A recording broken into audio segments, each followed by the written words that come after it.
The honey vendor's sample spoon hovered in front of Delilah Jensen's lips, golden and fragrant.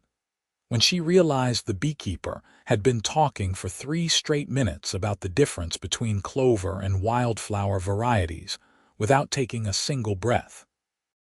"Just try it," the woman urged, her weathered hand steady despite her enthusiasm. "This batch came from hives near the lavender fields upstate. You'll taste the difference." Delilah accepted the small wooden spoon and let the honey dissolve on her tongue.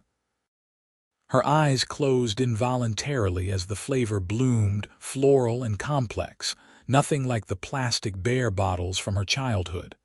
A small sound of surprise escaped her throat. "Oh," she breathed. "That's incredible." From the artisan soap stall directly across the narrow farmer's market aisle, Kieran Zimmerman watched the woman's face transform. He had been arranging bars of charcoal soap when she'd approached the honey stand, drawn by the hand-painted sign advertising local raw honey. Something about the way she moved through the crowded Saturday market had caught his attention. Not rushed like most shoppers, but deliberately slow, reading every placard, examining produce with genuine interest. The expression on her face now, pure unexpected delight over something as simple as honey, made him forget entirely about the inventory sheet in his hand. She purchased 2 jars, tucking them carefully into her canvas tote bag, and continued down the aisle toward the vegetable stands. Kieran found himself tracking her movement through the crowd, the way her dark hair caught the morning sunlight, how she stopped to smell herbs at the next booth. "You going to actually help customers or just stare?" His business partner Marcus appeared at his elbow, arms crossed but grinning. "I wasn't staring. Right, and I'm not about to tell you that you've been holding that same soap bar for 5 minutes. Kieran set down the soap with more force than necessary. "I'm taking my break." "Your break? We've been open for 20 minutes. But Kieran was already untying his vendor apron, draping it over the folding chair behind their display table. He moved through the market with purpose, weaving between strollers and shopping baskets, keeping the woman's green jacket in sight. She had paused at a stand selling fresh pasta, holding up a package of handmade ravioli to examine the filling description. The vendor, an elderly Italian man who Kieran knew slightly from previous markets, was explaining his grandmother's recipe with animated hand gestures. Kieran slowed his approach, suddenly uncertain. What was he doing? He ran a soap company, not some romantic comedy meet-cute operation. He'd attended this farmer's market for 6 months every Saturday, focused entirely on building his business. Women had smiled at him before. He'd smiled back, made small talk, sold them soap. That was the extent of it. This felt different, though he couldn't articulate why. The woman completed her pasta purchase and turned directly into his path. They nearly collided, close enough that he caught the scent of vanilla and something else, maybe cinnamon. "Sorry," she said quickly, stepping back. Her eyes were brown, lighter than her hair, with flecks of amber that matched the honey still coating her lips. "My fault. I wasn't watching where I was going." He gestured vaguely at the crowded aisle, then realized he was still gesturing and dropped his hand. "Did you, enjoy the honey?" Her eyebrows lifted slightly. "Were you at the honey stand?" "No, I'm across from it, the soap booth." "I saw you trying the sample." "Oh." She glanced back toward the honey vendor, then at him, and something shifted in her expression. Not suspicious exactly, but more guarded. "You watch all your neighboring customers that closely." Heat crept up his neck. "That came out weird." You looked like you really enjoyed it, and I thought maybe I should try it too, the honey, since it's apparently that good." He was making this worse. Definitely making this worse. But then her expression softened into something that might have been amusement. "It was really good. Lavender honey, I've never had anything like it. I'm Kieran." He extended his hand before he could second-guess the formality of it. Delilah. Her handshake was firm, brief. "So you sell soap?" "I make soap." "Well, we make soap. My partner Marcus and I started the company 2 years ago." Why was he babbling about his business history? "It's all natural ingredients, essential oils, that kind of thing." "Interesting." She shifted her tote bag higher on her shoulder. "I should probably keep shopping. The good vegetables go fast." "Right, yeah, of course."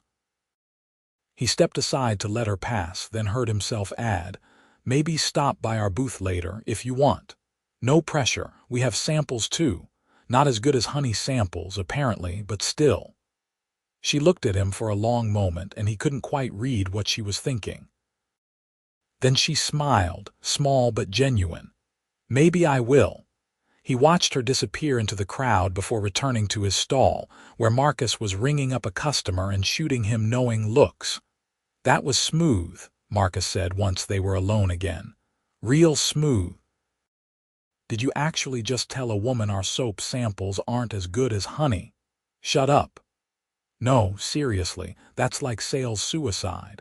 Next you'll be telling people our competitors have better prices." Kieran ignored him, straightening soap bars that didn't need straightening. His mind kept returning to the way Delilah's face had changed when she tasted the honey. There had been something unguarded about it, a moment of pure present tense joy that felt rare in adults. Most people moved through farmers' markets with mental checklists, efficient and focused. She seemed to be actually experiencing things. The morning crowd thickened as it approached noon. Kieran fell into the familiar rhythm of customer service, answering questions about ingredients, explaining the difference between their charcoal soap and their oatmeal honey variety, wrapping purchases in recycled paper. He was helping an older woman decide between lavender and eucalyptus when he saw Delilah approaching the stall. She waited patiently while he completed the transaction, examining their product display with the same attentiveness she'd shown the rest of the market. When the customer left with a bag of lavender bars, Delilah stepped forward. "You actually came back," Kieran said. "I need soap," she replied, but there was a hint of teasing in her tone. "Everyone needs soap. Practical. I'm a practical person." She picked up a bar of the charcoal soap, brought it to her nose. "Though I did just buy $17 worth of honey, so maybe that's debatable." Marcus materialized from behind the display, extending his hand. "Marcus Thompson, partner in this operation and witness to the world's most awkward customer flirting earlier." "Marcus," Kieran warned, but Delilah laughed, shaking Marcus's hand. "Delilah Jensen, and it wasn't that awkward." "It was pretty awkward," Marcus said. "He compared our products unfavorably to honey." "In fairness, that was really exceptional honey." "See," Kieran gestured at Delilah. "She gets it." They spent the next 15 minutes discussing soap, which shouldn't have been interesting but somehow was. Delilah asked intelligent questions about their sourcing, their production process, whether they'd considered expanding beyond farmers' markets. She mentioned she worked in restaurant management, which explained her interest in ingredients and suppliers. "We've thought about retail partnerships," Marcus said, clearly pleased to talk business. "But we're trying to maintain quality control. Scale up too fast and you compromise what made people like your product in the first place." "Smart," Delilah said. She'd selected 3 bars of soap, different varieties, which Kieran was wrapping in brown paper. Too many small businesses lose their identity trying to compete with corporations. "Exactly," Kieran said, perhaps too enthusiastically. "That's exactly it." Their fingers brushed as he handed her the wrapped package, and the contact lasted a half-second longer than necessary. Neither of them moved immediately away. "So," Kieran said, then paused. Marcus was watching them with barely concealed entertainment. Several customers were browsing the display, probably needing assistance soon. The moment was expanding and contracting simultaneously.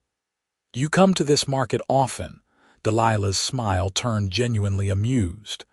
"Did you just use a pickup line from a bar, but at a farmer's market, maybe?" "Is it working?" "I come most Saturdays," she said, "when I'm not working. We're here every Saturday, obviously, since this is our booth. Obviously." They looked at each other, and Kieran felt something shift, some mutual acknowledgement of interest that hadn't been fully spoken but was definitely understood.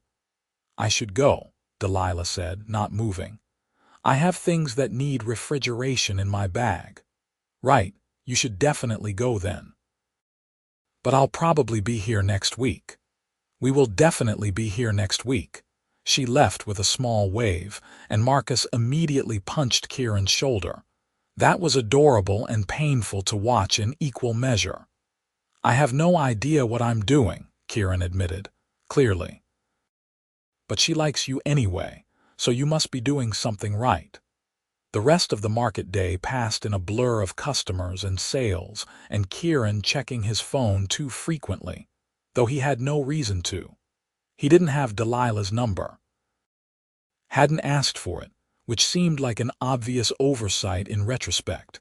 As they packed up the unsold inventory at closing time, Marcus brought up what Kieran had been carefully not thinking about. "You going to tell her?" Marcus asked, folding their tablecloth. "Tell her what?" "Don't play stupid, you know what." Kieran loaded soap boxes into their transport bins with more care than required. "There's nothing to tell yet, I barely know her. But when you do know her better, when this goes somewhere." Marcus paused in his packing. "Come on, man. We've had this conversation before. You can't build something real on half-truths." "It's not a half-truth. I do make soap. We do run this business." "Yeah, and you also happen to have 8 figures in the bank from selling your last company. That's not exactly standard soap vendor biography." Kieran sealed the last box with more force than necessary. "Which is exactly why I don't lead with it. You remember what dating was like before when women found out. They changed. Every single one of them changed. Not every woman is like your ex. Enough of them are." Marcus sighed but didn't push further. They loaded the van in companionable silence, and Kieran tried not to think about the way Delilah had looked at him, uncomplicated and genuinely interested. He'd worked hard to build a life where his bank account didn't define his interactions. The soap business wasn't a hobby or some rich guy's vanity project. It was a real company, modestly profitable, built from scratch with Marcus after Kieran had sold his software startup for what the tech blogs called a significant sum, and what Kieran thought of as enough to never worry about money again. The anonymity of the farmer's market had been refreshing. Nobody knew him there. Nobody cared about his net worth or his connections or his investment portfolio. They cared about whether his soap worked and smelled good and didn't irritate sensitive skin. Delilah had looked at him like he was a regular guy selling soap at a farmer's market. Because as far as she knew, that's exactly what he was. He wanted to keep it that way, at least for now. The following Saturday arrived with unseasonable warmth for March, the kind of false spring day that made everyone believe winter was truly over. Kieran arrived at the market early, telling himself it had nothing to do with wanting to be fully set up in case Delilah showed up at opening. "You're nervous," Marcus observed, watching Kieran rearrange their display for the 3rd time. "I'm not nervous." "You've reorganized that soap pyramid 4 times. It looked fine the first time." "The pyramid was unstable. I'm correcting a structural issue." "Right. Nothing to do with the pretty restaurant manager who might or might not show up today." Kieran was preparing a retort when he saw her, weaving through the early crowd in jeans and a light sweater, the same canvas tote bag over her shoulder. His heart did something stupid in his chest. "Morning," Delilah said, approaching the booth with a smile that suggested she'd been looking for it. "I thought about your soap all week." "You thought about soap," the charcoal one. "I used it and my skin actually feels different, better different. What's in it?" He explained the ingredient list: activated charcoal and tea tree oil, while Marcus helpfully disappeared to check inventory in the van, which was code for giving them space. "So I'm back for more," Delilah said. "And also, full disclosure, I was hoping you'd be here." The straightforward honesty of it caught him off guard. Yeah. I don't usually, approach guys at farmers markets, or anywhere really. I'm generally pretty focused on work and not so much on the whole dating thing, but I liked talking to you last week." She met his eyes directly. "If I'm reading this wrong, tell me now and save us both the awkwardness." "You're not reading it wrong." He found himself smiling wider than the situation probably warranted. "I was hoping you'd come back too." "Good. So, here's the thing. I have to work tonight, dinner service at the restaurant. But I'm off tomorrow, and there's a wine bar in my neighborhood that doesn't completely suck. If you wanted to, maybe, continue this conversation somewhere that doesn't involve produce stands and elderly women buying soap." She was asking him out. Delilah was actually asking him out, and Kieran felt relief and attraction, and something else he couldn't quite name. "I would really like that," he said. They exchanged numbers, and Kieran felt like he'd won something. She bought more soap. They made plans for Sunday evening, and she left with another one of those small waves that he was beginning to associate with the flip his stomach did when she smiled. Marcus returned from his fake inventory check. "Smooth operator." "She asked you out before you could mess it up by overthinking it." "Best possible outcome," Kieran agreed. The wine bar was called Provisions, tucked into a side street in Delilah's neighborhood with exposed brick walls and mismatched furniture that somehow worked. She was already there when Kieran arrived, sitting at a corner table with 2 glasses of red wine. "I ordered for us," she said as he sat down. "Hope that's okay. The owner is a friend and he steered me toward something he said we'd like. Trusting the expert, I respect that." The wine was good, though Kieran knew approximately nothing about wine beyond expensive versus inexpensive. They talked easily, the conversation flowing from topic to topic, without the awkward pauses that usually punctuated first dates. She told him about her job managing a mid-sized Italian restaurant downtown, the chaos of dinner service, the satisfaction of a perfectly executed night when every table turned on time and no one sent anything back to the kitchen. "It's constantly putting out fires," she said, "but I love it. The energy, the teamwork. When it works, it really works." "How did you get into it?" "Started as a server in college to pay rent. Realized I was better at organizing the servers and dealing with problems than I was at actually serving. Worked my way up from there." She swirled her wine. "Not glamorous, but it's mine. What about you? How does someone end up making soap?" This was the moment. The obvious opening to tell her everything, to be completely honest before things went further. Instead, Kieran heard himself say, "I used to work in tech, software development. Burned out pretty hard. Too many hours staring at screens. Not enough time actually making things with my hands. Met Marcus at a workshop on natural soap making of all places. We both needed a change, so we started the company." It wasn't a lie, technically. All of those facts were true.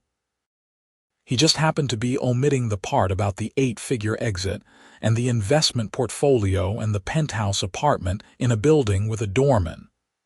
"That's brave," Delilah said. "Leaving a stable career to start something from scratch, or reckless, depending on who you ask." "I think it's brave. Most people talk about wanting to make changes and never do it." She leaned forward slightly. "Are you happy with the choice?" The question was sincere, and Kieran considered it seriously. Yeah, I really am. It's not always easy, and there are definitely days I question the financial wisdom of it. But I like the work. I like building something that people actually use and enjoy.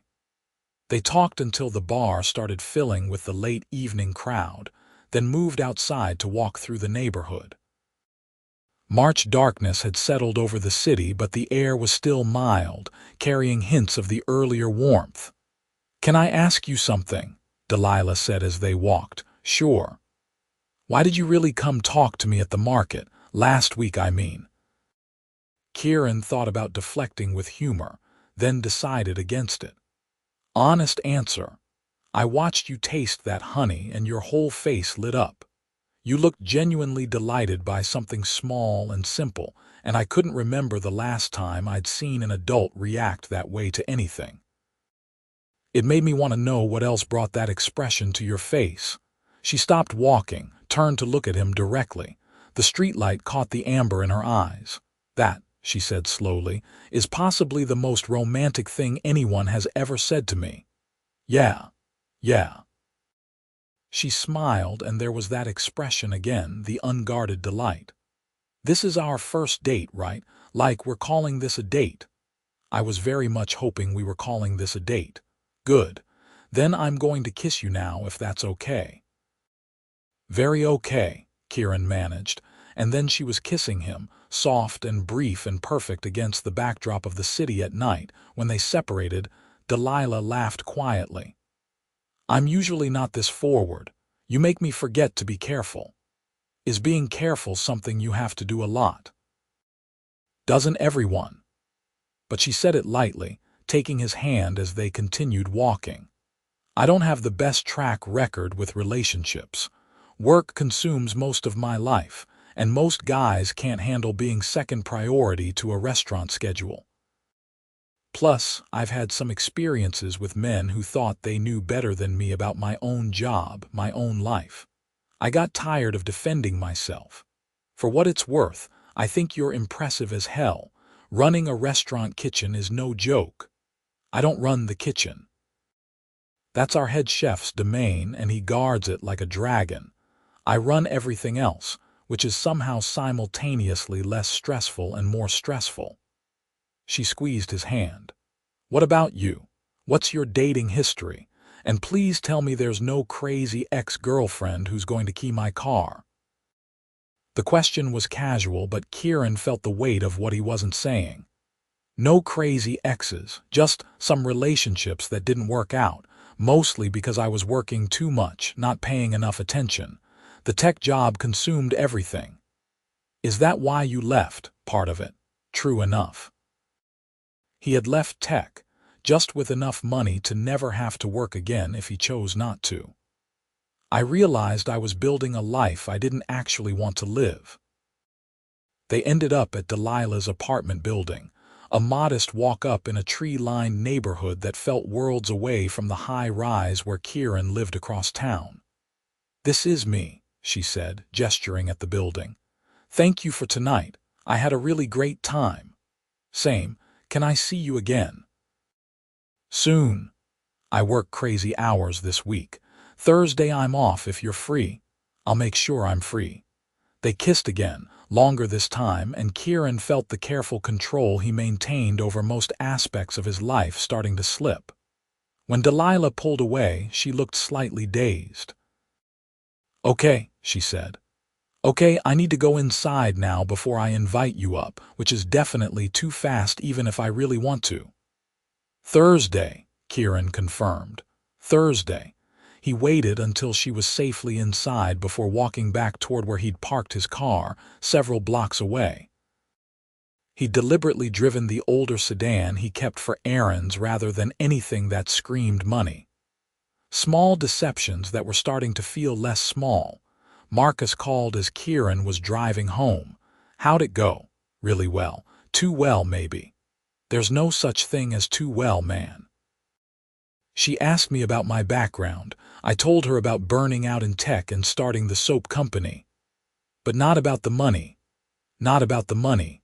Marcus was quiet for a moment. "You know this gets harder the longer you wait, right?" "I know. I wanted something real first. Something that wasn't about what I have or who I used to be. And now I'm in deeper than I planned to be after one date. Welcome to feelings, buddy. They're inconvenient. Thursday arrived after 3 days of text messages that made Kieran check his phone too often and smile at inappropriate times during business meetings. Delilah sent photos of restaurant disasters with commentary that made him laugh out loud. He sent her soap-making mishaps and pictures of Marcus covered in lavender oil after a measurement error. They were building something before they'd even gone on their second date, and it felt both thrilling and terrifying. Kieran picked her up at her apartment, and this time she directed him to a small Thai restaurant she'd been wanting to try. Chef friend recommended it, she explained. Said their curry paste is made in-house, which is basically unheard of at this price point. The restaurant was tiny, maybe 10 tables, but the food was exceptional. They talked about everything and nothing, the conversation flowing as easily as it had on their first date. Delilah told stories about restaurant patrons, the entitled ones and the lovely ones, and the ones who made her question humanity. Kieran talked about the farmer's market, the regular customers, the woman who bought soap for her entire extended family every week. You really love it, Delilah observed. The business. I can hear it in your voice when you talk about it. I do. It's mine in a way my tech work never was. That was always about the next funding round, the next product launch, scaling and growth and all these abstract metrics. This is tangible. Someone uses our soap and their skin feels better. That's it. That's the whole transaction, and it actually matters. That's how I feel about the restaurant. When a table has a perfect night, when I can see they're celebrating something important and we helped make it special, that matters. It's real. They lingered over dessert, then walked through the neighborhood again. Kieran was learning Delilah's thinking was clearest when she was moving, that she processed conversations better in motion than sitting still. Can I tell you something? Delilah said as they walked. And this might be weird timing, but I feel like I should say it. Okay.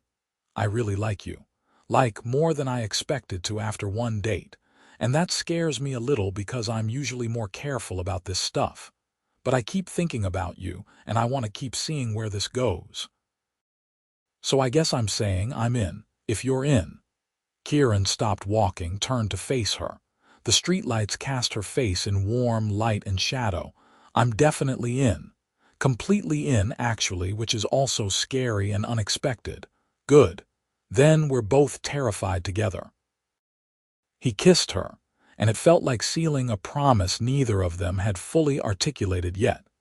They saw each other 3 more times over the next 2 weeks, working around Delilah's chaotic schedule and the farmer's market on Saturdays.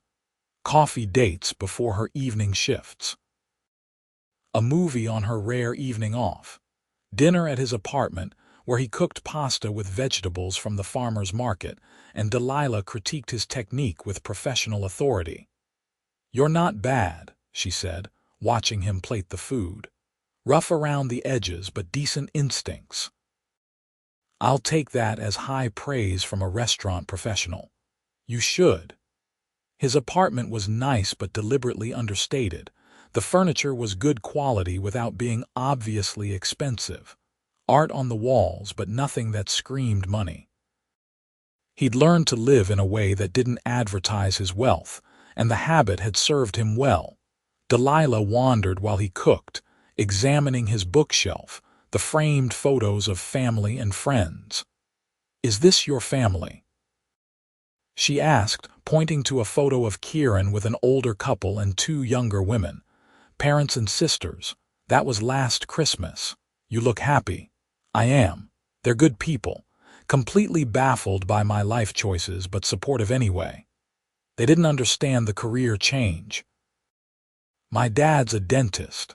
My mom's a teacher. They understand stable careers with benefits and retirement plans. The whole tech entrepreneur to soap maker trajectory doesn't really compute. True enough, though he left out the part about how they'd been more confused by his decision to start a new business after already having enough money to retire at 35. After dinner, they ended up on his couch, talking and kissing and talking some more. Delilah fit against him perfectly, her head on his shoulder, and Kieran felt the weight of his omission pressing harder. "What are you thinking?" she asked, tracing patterns on his arm. "That I really like having you here." "Good answer." She tilted her head to look at him. "Though not what you were actually thinking." He was surprised by her perceptiveness. "How do you know?" "You got very still. People do that when they're thinking something they're not saying." Kieran considered coming clean right then, opening his mouth and explaining everything. The software company, the sale, the money that meant he never had to worry about vendor fees or market permits, or any of the small financial stresses normal business owners faced. Instead, he said, "I was thinking that I don't want to mess this up." "You're not going to mess it up. You don't know that. I know you're honest and kind and you make soap with ridiculous attention to detail. I know you look at me like I'm interesting, not just pretty. I know you actually listen when I talk about work, instead of zoning out or trying to fix problems I didn't ask you to fix." She shifted to face him more fully. "Those things matter more than whatever you're worried about." The trust in her voice made him feel simultaneously elated and guilty. She thought she knew him, and she did mostly. But there was this one significant thing, this one piece of information that changed the context of everything else. "You're pretty great, you know that," he said. "I've been told, mostly by my mom, but still counts." They kissed again, and the conversation drifted to other topics, easier topics, and Kieran pushed the guilt down to deal with later. Later came sooner than expected. It was Marcus who forced the issue, cornering Kieran at the farmer's market on a Saturday morning when Delilah had texted that she'd be there around 11. "You have to tell her," Marcus said. "Today?" "I will, soon. It's been a month, man." "You're past the point where this is just a casual omission. You're in relationship territory now. She deserves to know." "I know she deserves to know. I just need to find the right time." "There is no right time for this conversation. It's going to be awkward and uncomfortable no matter when you do it. But the longer you wait, the worse it gets." Kieran knew Marcus was right. He'd known it for weeks, really, as things with Delilah progressed from casual dates to something that felt substantial and real. But knowing something and acting on it were different things. "What if she changes?" Kieran said quietly. "What if I tell her and everything shifts? She starts seeing dollar signs instead of me. Then she's not who you think she is." "But my money's on her being exactly who you think she is, which means she's going to be pissed you waited this long to tell her." Delilah arrived at 11 as promised, and Kieran's stomach did its usual flip at seeing her navigate through the crowd toward his booth. She'd clearly come from a morning run, wearing leggings and a light jacket, hair pulled back in a ponytail. "Morning," she said, kissing him quickly. "I have precisely 45 minutes before I have to go prep for lunch service. Tell me you have coffee somewhere in this operation." Marcus handed her a paper cup from the thermos they kept behind the booth. "Prepared for your arrival. This is why I like you better than Kieran," she said, taking the coffee gratefully. "Everyone likes me better than Kieran." They bantered while the market swirled around them, and Kieran tried to find an opening to say what needed to be said. "But how did you transition from joking about coffee to confessing you'd been omitting a fairly significant detail about your financial situation? You okay?" Delilah asked, touching his arm. "You seem distracted." "I'm fine. Just thinking." "About?" Marcus gave him a meaningful look and excused himself to help a customer who clearly didn't need help. "Actually," Kieran started, then stopped. A family with small children was approaching the booth. "Can we talk later, after you're done with work?" Something in his tone made her expression shift. "Is everything okay?" "Everything's fine. There's something I want to discuss. Nothing bad, I promise. Just something we should talk about." "Okay, that's not ominous at all." But she smiled to soften it. "I'm done around 10 tonight. Come by the restaurant. I'll be there." She kissed him again before leaving, and Kieran watched her go with a knot in his stomach. "Smooth," Marcus said once she was out of earshot. "Really subtle. Shut up." The rest of the market day dragged. Kieran went through the motions of customer service while mentally rehearsing different versions of the conversation he needed to have. None of them sounded right. All of them ended with Delilah looking at him differently. He arrived at the restaurant at 10:15 after the last dinner customers had left and the staff was doing closing tasks. Delilah met him at the front door, still in her work clothes, looking tired but pleased to see him. "Hey, let me just finish a couple things, then we can go somewhere and talk about whatever mysterious thing has you looking like you're about to face a firing squad." "I don't look like that." "You absolutely look like that." He waited in the dining room while she handled closing procedures, watching her move through the space with efficient authority. She checked in with staff, examined the reservation book for the next day, did a final walkthrough of the dining room. This was her element, and she was completely at home in it. Finally, she grabbed her bag and jacket. "Okay, there's a bar around the corner, quiet enough to talk." The bar was nearly empty, just a few regulars nursing drinks at the far end. They took a corner booth, and Delilah ordered a glass of wine while Kieran got a beer he probably wouldn't drink. "So," she said once the bartender delivered their drinks, "you're making me nervous. What's going on?" Kieran took a breath. "I haven't been completely honest with you." "Not lying exactly, but not telling you everything either." Her expression went carefully neutral. "Okay. When I told you I used to work in tech and burned out, that was true. What I didn't mention was what exactly I did in tech. Marcus and we started a software company together about 5 years ago. We built a project management platform for remote teams. It did really well, better than we expected." "That's good, right?" "It was great. So great that a larger tech company made an offer to acquire us 2 years ago. A very substantial offer." He watched her process this, saw the moment understanding clicked into place. "How substantial?" "Enough that I never have to work again if I don't want to. Enough that the soap business is something I do because I enjoy it, not because I need the income." Delilah was quiet for a long moment, her wine glass motionless in her hand. "So when you said you took a risk starting the soap company?" "It wasn't really a risk. Not financially. I'm sorry. I should have told you earlier." "Yeah, you should have."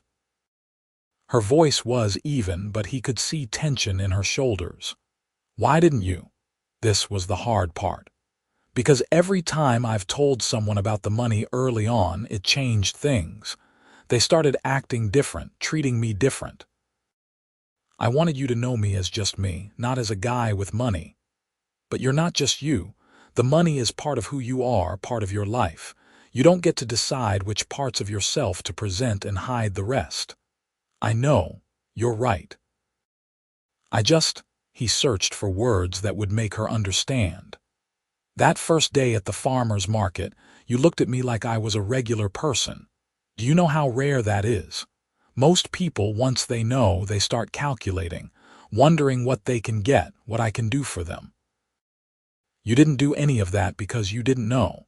And it felt so good to just be a guy who makes soap and talks to a pretty woman at a market." Delilah shook her head slowly.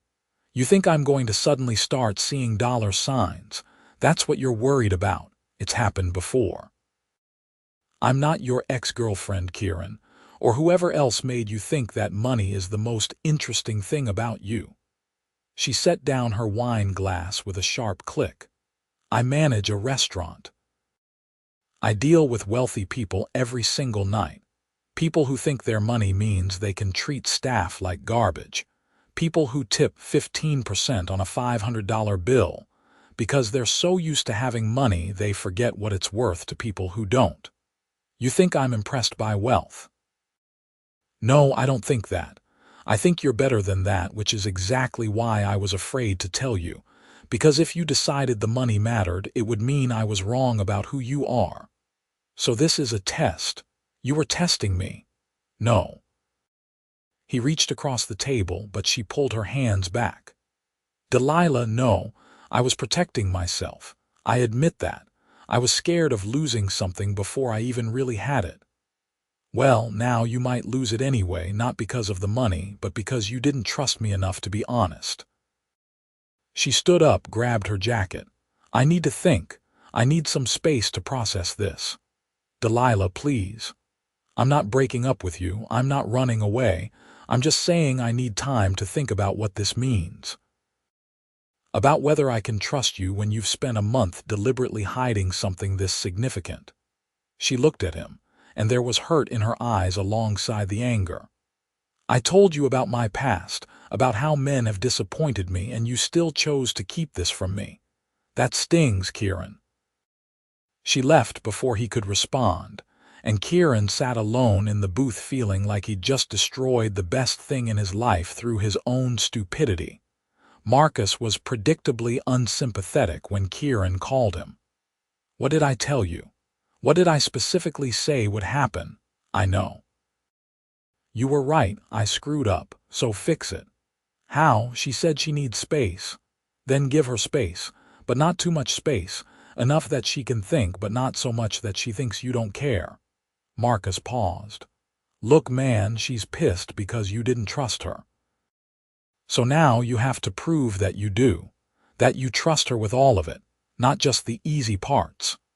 Kieran spent a miserable weekend checking his phone too often and resisting the urge to text Delilah every 5 minutes.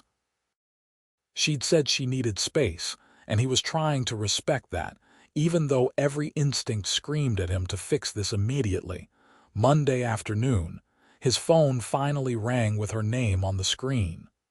Hi, he said, answering instantly. Can you come to the restaurant tonight after closing? I want to show you something. Of course. Yes, I'll be there. She hung up without further explanation, and Kieran spent the next several hours cycling between hope and dread. The restaurant was empty when he arrived at 10:30, chairs already up on tables, floors mopped. Delilah let him in through the front door, and he followed her back to her small office off the kitchen. Sit, she said, gesturing to the chair across from her desk. He sat. Delilah pulled out a folder, opened it to show spreadsheets and financial documents. This is the restaurant's financial situation. We're doing okay, not great. Margins in this industry are razor thin, and we're barely breaking even most months. I've been working on a proposal to expand our catering services, which would significantly increase revenue, but it requires an investment we don't currently have. Kieran started to speak, but she held up a hand. I'm not telling you this to ask for money. I'm telling you this because I want you to understand my position. If we keep seeing each other, if this becomes serious, there will be times when I'm struggling financially and you're not. There will be moments when the easiest solution to a problem is your money, and I need you to understand that I can't accept that. I need to build my career on my own terms. I understand. Do you? Because here's what I'm worried about. I'm worried that your money will become this invisible presence in our relationship. I'm worried that you'll see problems I'm having and want to fix them, and I'll have to keep saying no, and that will create resentment on both sides. Kieran leaned forward. I don't want to fix your problems. I want to support you while you fix them yourself. There's a difference. Is there? Yes. Look, you're right that I didn't trust you enough to tell you the truth from the start. That was my mistake, and I own it. but it wasn't because I thought you were shallow or would only care about the money. It was because I was scared of losing something real before I even had a chance to build it. Delilah was quiet, studying him. I don't need you to be impressed by my bank account, Kieran continued. I need you to be impressed by who I am as a person. And I'm still that same person who watched you taste honey at a farmer's market and wanted to know you better. The money is just circumstance, not character. But it shapes your character. It has to. The experiences you've had, the opportunities you've been given, the security you feel knowing you'll never have to worry about making rent. Those things matter. You're right. They do. And I should have trusted you enough to talk about this stuff from the beginning. I'm asking for a chance to do better now. She closed the folder, pushed it aside. I've been thinking a lot this weekend. About what you said, about people treating you differently when they know, and I get it, I do. But being in a relationship means being vulnerable. It means trusting someone with the parts of yourself that could be used to hurt you. I know. So here's what I need from you going forward. Complete honesty. No more omissions, no more testing, no more withholding information because you're scared of how I'll react. If you can't give me that, then we should end this now before we're in any deeper. I can give you that. I will give you that. He met her eyes. I'm sorry, Delilah. I'm really sorry I didn't trust you enough from the start. She studied him for another long moment, then nodded slowly. Okay. Then we figure this out together. The relief was physical, like he could breathe properly again for the first time in days. Together, I like the sound of that. Don't screw it up again. I won't. She stood up, came around the desk, and kissed him. It felt like forgiveness and new beginnings and something solid they could build on. I'm still mad at you, she said against his lips. That's fair. But I really missed you this weekend. I really missed you too. They left the restaurant together, and Kieran drove her home through the quiet city streets. At her apartment building, she invited him up for the first time, and they spent the night talking through everything they should have talked about weeks ago. His family background, the sale of the company, what he actually did with his time beyond the farmer's market. Her goals for her career, the financial pressures she dealt with, her fear of being seen as someone's charity case. I need you to understand something, Delilah said as dawn started lighting her windows. My independence is important to me. It's not about pride or stubbornness. It's about knowing I built my life with my own hands. I respect that. I admire it, actually. Good. Because there might be times when you see me struggling and your instinct will be to help, financially I mean, and I'm going to say no. I need you to be okay with that. I'm okay with that. Even when it doesn't make logical sense. Even when the solution is literally just money that you have and I don't, he thought about that seriously. It might be hard sometimes. I won't lie about that. But yes, I can respect your boundaries, your choices. And if I ever cross a line, you call me on it immediately. Deal. They fell asleep as the sun came up, tangled together on her couch, and Kieran felt like they'd weathered their first real test. The next weeks fell into a rhythm that felt sustainable. Kieran continued running the farmer's market booth every Saturday, and Delilah came when her schedule allowed. They saw each other several times a week, working around her irregular hours and his flexible schedule. He met her coworkers, her small circle of friends from the industry. She met Marcus's husband and their ridiculous collection of rescue cats. Kieran was careful about money in ways he'd never had to be before. When they went out, they split checks or took turns paying, and he never suggested restaurants he knew she couldn't comfortably afford.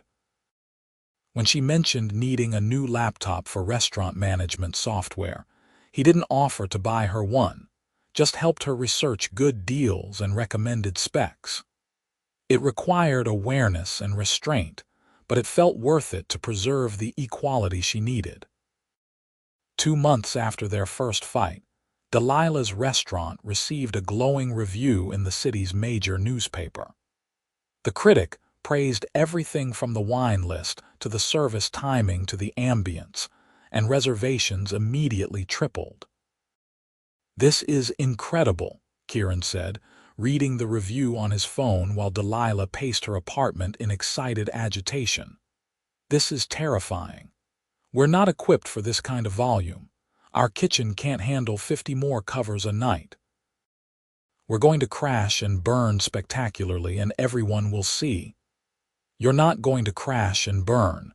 You're going to adjust and adapt because that's what you do." She stopped pacing. "You have a lot of faith in me. I've seen you handle dinner service on Valentine's Day when half your staff called in sick. You can handle anything." The review changed things at the restaurant. Delilah worked longer hours, dealt with more pressure from owners who suddenly saw profit potential, navigated tension with staff who were overwhelmed by increased demand. Kieran saw her less frequently, and when he did see her, she was exhausted. "I'm sorry," she said one night when she'd fallen asleep on his couch 10 minutes into a movie they'd planned to watch. "I'm terrible company right now." "You're not terrible company. You're working your ass off. I feel like I'm neglecting you. You're not. I knew what your job was like when we started dating. This is just a more intense version of that." He pulled a blanket over her. "Sleep. I'll wake you up in a couple hours so you can go home." "You're too understanding. It's annoying," he laughed. "Sorry, don't be sorry. Just be patient with me while I figure out how to balance this." "I can do patient." But patience was tested when Delilah's car broke down, requiring extensive repairs she couldn't easily afford. Kieran wanted desperately to just pay for it, to solve this one problem so she had one less thing to worry about. Instead, he helped her research mechanics, negotiated with the shop on her behalf, and drove her to work for the 2 weeks her car was in the shop. "This is ridiculous," Delilah said after he picked her up from a particularly brutal closing shift at midnight. "You shouldn't have to do this." "I don't have to, I want to. It would be so much easier if I just let you pay for stuff." "Probably. But then you'd resent me and yourself and it would eat away at us.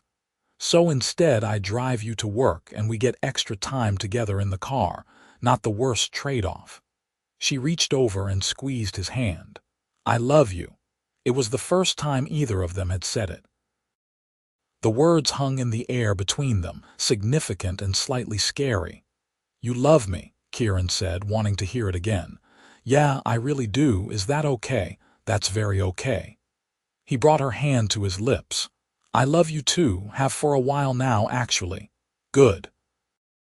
Then we're both stuck being hopelessly in love while I'm a stressed-out mess. I'll take it." Meeting Kieran's family happened on a weekend when his parents visited the city. He warned Delilah in advance that they were lovely but prone to asking intrusive questions.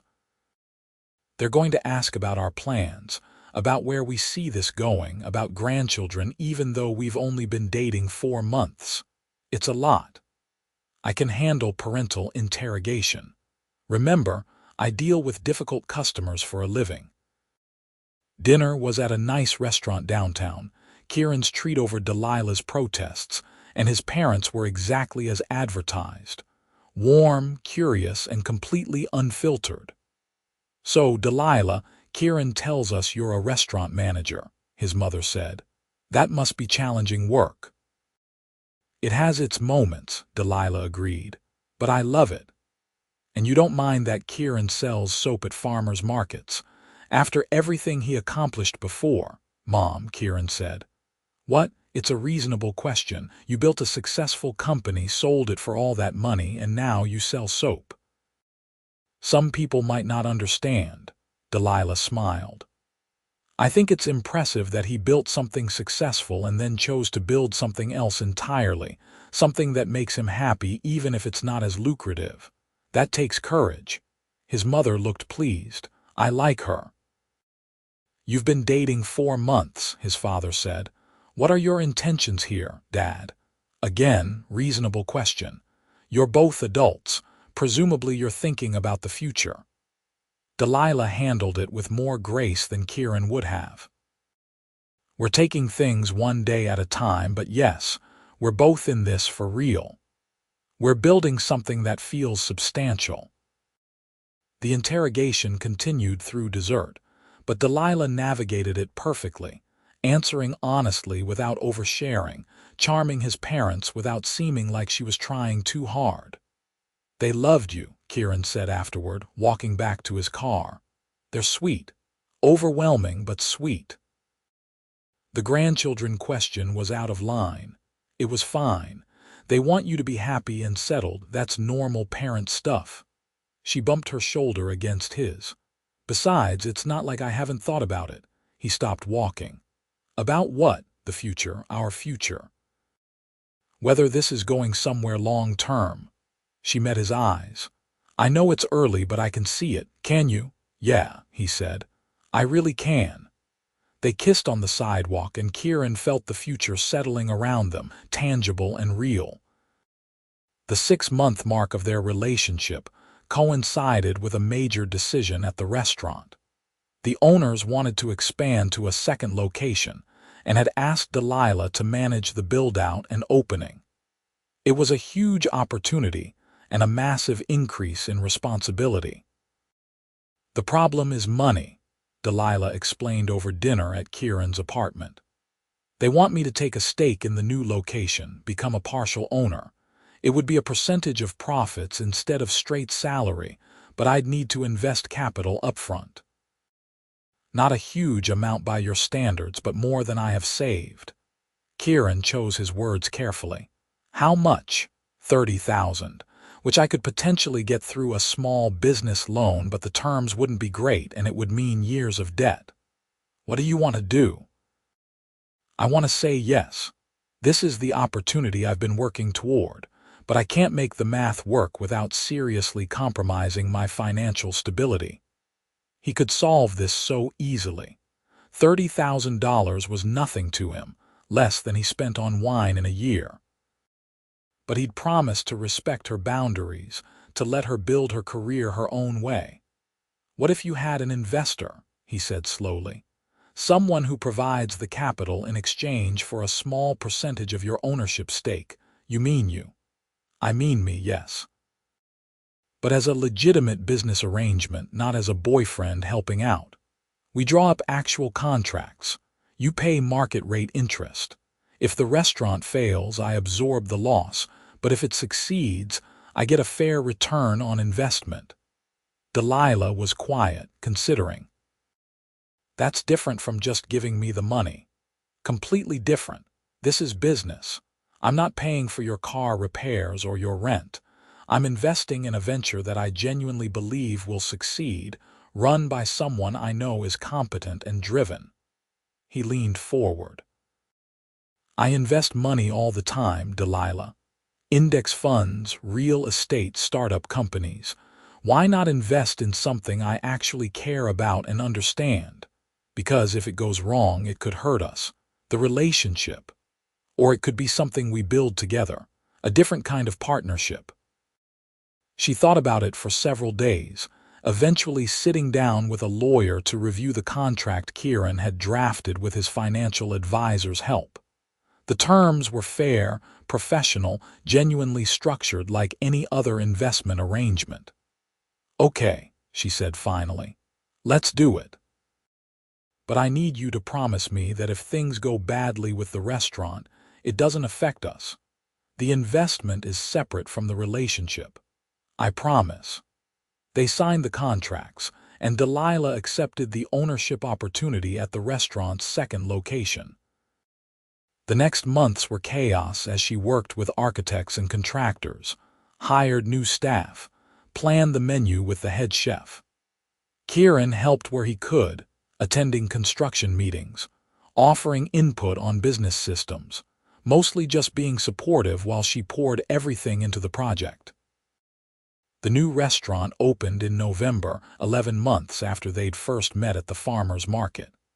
The opening night was predictably chaotic, full of small disasters and last-minute adjustments. But by the end of service, every table had been turned successfully, and the early feedback was positive. Kieran found Delilah in the kitchen after the last customers left, sitting on a stool with her head in her hands. "You okay?" he asked. She looked up and her eyes were wet. "We did it. We actually pulled it off. You did it. This was all you, not all me. You helped. The investment, the support, just believing I could do this when I wasn't sure I could." She stood up, wrapped her arms around him. "Thank you. You would have found a way regardless. You always do. Maybe, but I'm glad I didn't have to." They went back to his apartment, too exhausted for celebration, and fell asleep holding each other. Kieran thought about the path they'd taken to get here, the mistakes and corrections, the trust they'd built through honesty and difficult conversations. It wasn't perfect or easy, but it was real in a way nothing else in his life had been. The restaurant's success stabilized over the following months. Delilah's ownership stake began generating actual profit, small amounts at first, but growing steadily. She started paying down the investment loan ahead of schedule, insisting on it even when Kieran told her there was no rush. "It matters to me," she said. "Doing this right." They celebrated their one-year anniversary at the honey vendor's stall at the farmer's market, a deliberate choice that made them both laugh. "Full circle," Delilah said, accepting a sample of a new variety. "You still make that face when you taste really good honey," Kieran observed. "What face?" "Pure delight. It's what made me fall for you in the first place." She kissed him, honey sweet. "Best decision I ever made trying that sample.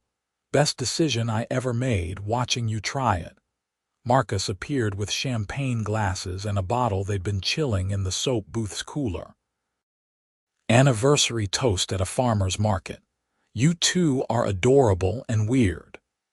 They toasted surrounded by vegetables and handmade goods and the Saturday morning crowd, and Kieran thought about how impossible this would have seemed 2 years ago.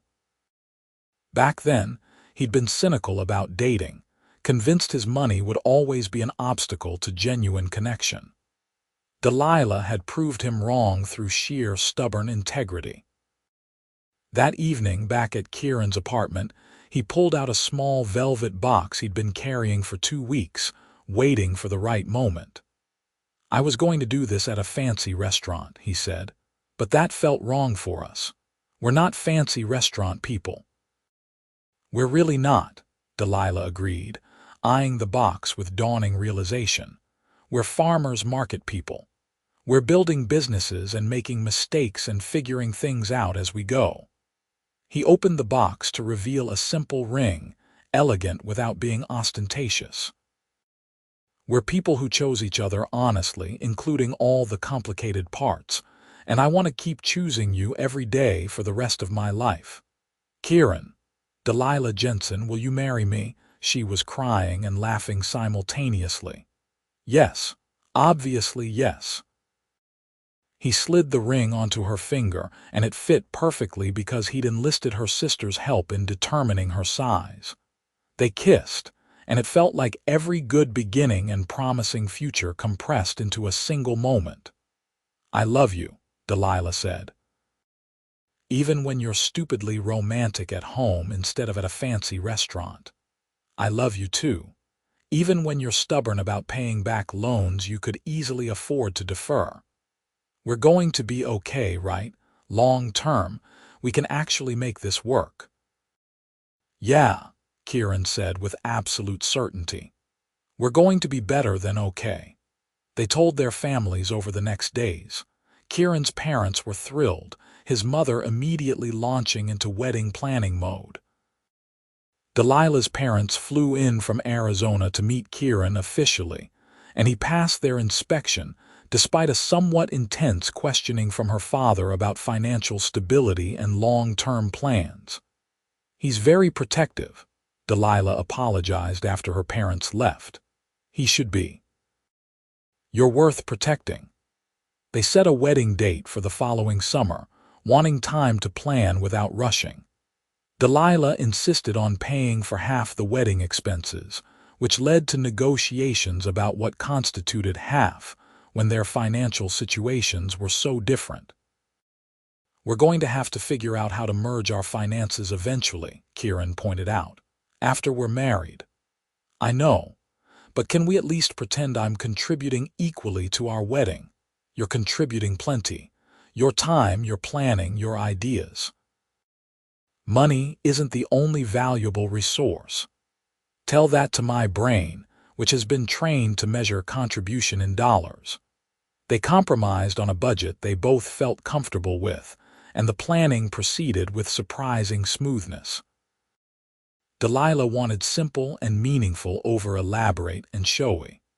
Kieran just wanted her happy. The farmers' market became their joint project as the wedding approached. Marcus was ready to semi-retire from active booth work, and Kieran convinced Delilah to come on as a partner. She brought her restaurant industry contacts, helping them establish wholesale relationships with local cafes and boutique hotels. "This isn't charity, right?" she asked nervously as they negotiated their partnership terms. "You actually want me involved in the business. I need you involved. You're better at relationship building than Marcus and I combined. Plus, you understand customer service at a level we don't. You make us better." The soap company grew steadily under their joint management, nothing explosive but sustainable and profitable in ways that satisfied them both. Delilah maintained her role at the restaurant while taking on increasing responsibility with the soap business. It was a balance that sometimes felt precarious, but mostly felt right. The wedding took place at a small venue outside the city, surrounded by gardens and fields that reminded them of the farmers' market where they'd met. Kieran's sisters served as groomswomen, breaking tradition cheerfully. Delilah's best friend from culinary school was her maid of honor, giving a speech that made everyone cry and laugh simultaneously. Marcus officiated, having gotten ordained online specifically for the occasion. "These two are proof that love requires honesty, vulnerability, and the willingness to admit when you've screwed up," he said during the ceremony. Kieran screwed up pretty significantly early on, but Delilah gave him a chance to do better, and he's been doing better ever since. That's what marriage is, choosing to do better together every single day. They exchanged vows they'd written themselves, promising honesty and support and respect for each other's independence and dreams.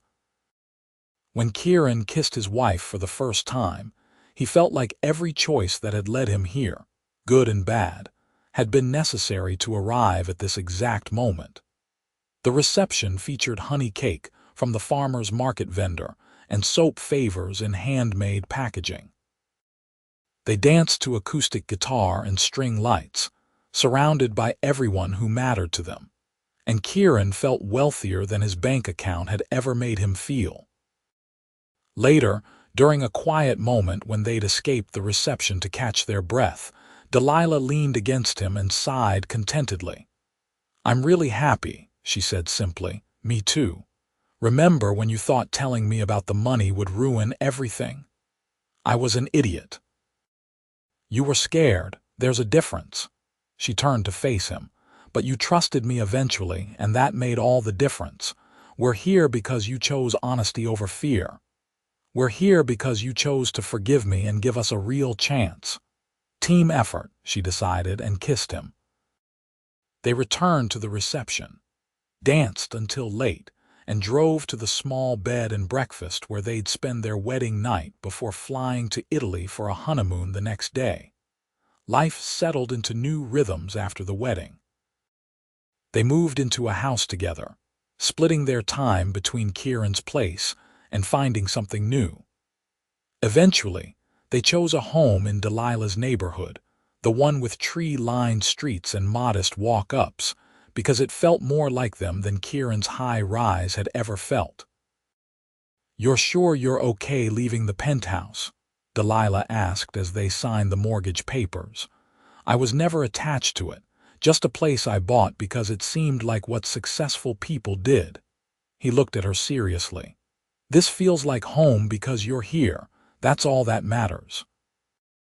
The restaurant continued thriving, and Delilah's ownership stake became genuinely valuable. She insisted on paying Kieran back the full investment with interest, and they put that money into a joint account for their future. Our future, she repeated, looking at the balance. That sounds really good. It does. 2 years after their wedding, Delilah announced she was pregnant. They'd been trying for several months, hoping and planning, and the positive test felt like magic crystallizing into reality. We're having a baby, she said, showing him the test. We're having a baby, he echoed, pulling her close. You're going to be an amazing mother. You're going to be an amazing father. The pregnancy was smooth, and they prepared with the same attention to detail they brought to their businesses. Nursery painted in soft colors, books about parenting stacked on nightstands, conversations about values and education, and how to raise a child who understood privilege without being entitled. I want them to understand the value of work, Delilah said one night, her hand on her growing belly. To know that wealth doesn't make them better than anyone else. We'll teach them that.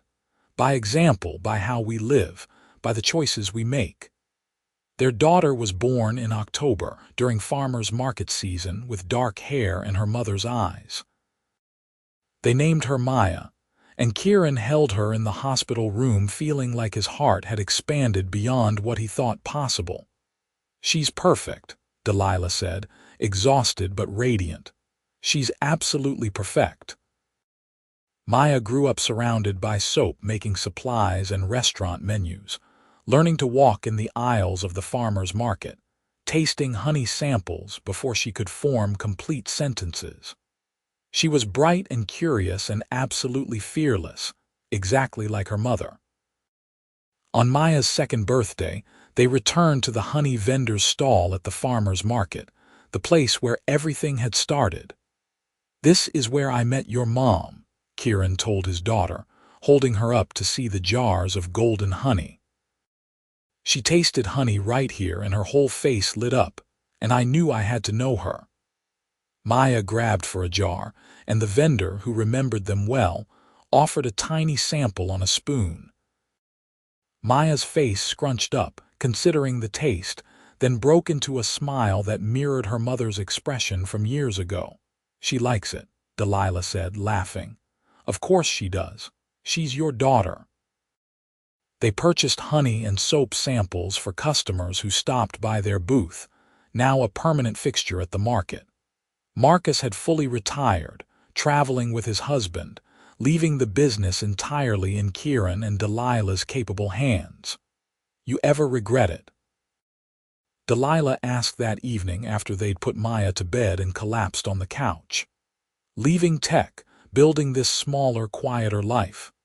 Never, Kieran said without hesitation. This life has everything that matters. You, Maya, work I care about, relationships built on honesty. The money is nice, the security is nice, but it's not what makes me happy. What makes you happy? This, right here. Coming home to you and Maya, working on projects we believe in, building something real together. He kissed her forehead. That first day at the farmer's market, I watched you taste honey and thought I wanted to know what brought that kind of joy to your face. Turns out, building a life with you brings me that same joy. Every single day. You're getting sentimental in your old age. I'm 38. Old age, she repeated, but she was smiling. I love you, Kieran Zimmerman. I love you too, Delilah Zimmerman. They sat in comfortable silence, the kind that only comes from years of genuine partnership. Outside, the city hummed with evening activity, but inside, everything was exactly as it should be. Years continued passing, measured in farmers' market seasons and restaurant openings and Maya's birthdays. They added a son, Jackson, when Maya was 4, and their family felt complete. The soap business expanded cautiously, never losing the quality focus that had defined it from the start. Delilah opened a third restaurant location, then decided 3 was enough, preferring depth to breadth. Kieran taught both kids to make soap in their basement workshop. Maya loved the chemistry of it, the precise measurements and surprising reactions. Jackson preferred the creative side, designing labels and packaging that eventually became their standard branding. On their 10th wedding anniversary, they returned once again to the farmer's market, this time with both kids in tow. The honey vendor was still there, older but still enthusiastic about her product. "I remember you too," she said, smiling at them. "You're the couple who fell in love over my honey samples." "Guilty," Delilah said, accepting samples for Maya and Jackson. "Best honey I ever tasted. And the best decision I ever made, watching you taste it," Kieran added. They walked through the market as a family, Maya and Jackson running ahead to examine vegetables and baked goods, Delilah's hand in Kieran's, and everything felt like it had come full circle. "Happy anniversary," Delilah said, squeezing his hand. "Happy anniversary. Here's to 10 more years." 10 more years of farmers' markets and soap-making and restaurant chaos. 10 more years of honey samples and honest conversations and building this life together. "I wouldn't want anything else," Delilah said, and kissed him there in the middle of the crowded market, surrounded by their family and their work and their community. Kieran held his wife close and thought about the path they'd taken to get here. The initial attraction, the mistake of omission, the difficult conversation that could have ended everything but instead strengthened their foundation. The trust they'd built through honesty and vulnerability. The family they'd created, the businesses they'd grown, the love that had deepened with every year. It had all started with honey samples and a woman's unguarded delight at something simple and good. It had grown into a marriage built on respect and honesty and genuine partnership. And it continued evolving, every day bringing new challenges and joys, but always grounded in the choice they made continuously to show up for each other honestly and completely. That evening, after the kids were asleep and the house was quiet, they sat on their back porch with glasses of wine and looked at the stars emerging in the darkening sky. "You ever think about how different things could have been?" Delilah asked. "If you hadn't told me the truth when you did? If I hadn't forgiven you, sometimes. But then I remember that we found our way to honesty eventually. That's what matters. Not that we started perfect, but that we chose to do better. We did choose that, didn't we? Every day we keep choosing it." "Every single day," Kieran agreed. They sat in comfortable silence, hands linked, watching their neighborhood settle into evening. The life they'd built wasn't perfect or without challenges. Businesses still had difficult months, kids still threw tantrums, finances still required careful balance and mutual respect. But it was theirs, built together on a foundation of honesty and love and stubborn commitment to each other's independence and dignity. "I love our life," Delilah said softly. "Every messy, chaotic, beautiful part of it. Me too. I love you, and I love what we've built, and I love who we've become together. The soap maker and the restaurant manager, the husband and wife, the parents and partners. The people who fell in love over honey samples and chose to keep loving each other, honestly and completely, every day since." Delilah leaned her head on his shoulder, and they watched the stars emerge fully, bright against the dark sky, lighting their way forward into whatever future awaited them. Together, honestly, building their life one deliberate choice at a time, just as they'd always done since that first moment at the farmer's market when their eyes met, and possibility bloomed like honey dissolving on the tongue, sweet and surprising and absolutely perfect.